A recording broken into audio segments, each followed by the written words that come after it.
Hello guys guys आज मैं आपको बताता हूं कि हमें पर्टिकुलर ऑप्शन में काम करने से पहले ग्रीक्स की नॉलेज होना कितना जरूरी है। देखो गाइस, पता है, अगर आपको ग्रीक्स की नॉलेज नहीं है ना, तो आप कभी भी ऑप्शंस में सक्सेसफुल हो ही नहीं सकते। यहां तक कि फ्यूचर में भी सक्सेसफुल नहीं हो सकते।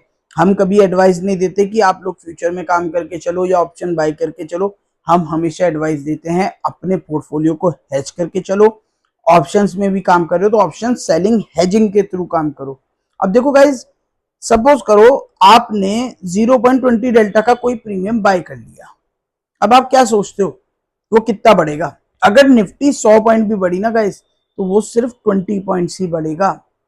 जो आपका प्रीमियम है, जो आपने बाय किया है, अगर उसका डेल्टा 0.20 है तो वो प्रीमियम सिर्फ और सिर्फ 100 पॉइंट निफ्टी बढ़ने के बाद 20 पॉइंट बढ़ेगा।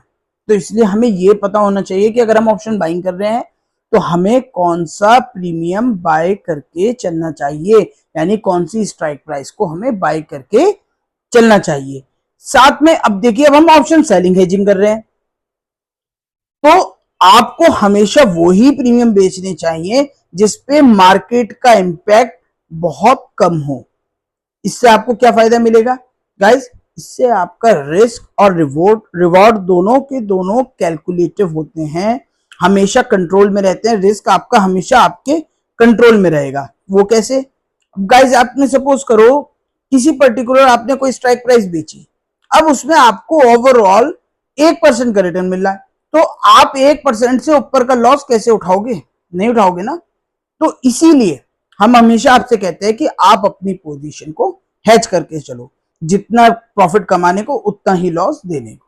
ऐसी मजेदार वीडियोस के लिए गाइस बने रहें। Thank you.